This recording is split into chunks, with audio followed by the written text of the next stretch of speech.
तेषामहं समुद्धर्ता मृत्यु संसार सागरात् भवामि न चिरात् पार्थ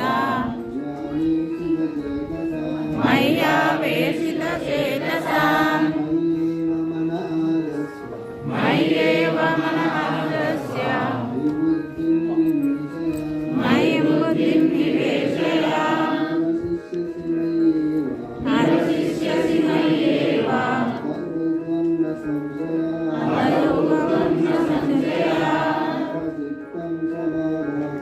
अथ चित्तं समाधातु न शक्नोषि मयि स्थिरम् अभ्यासयोगेन तत्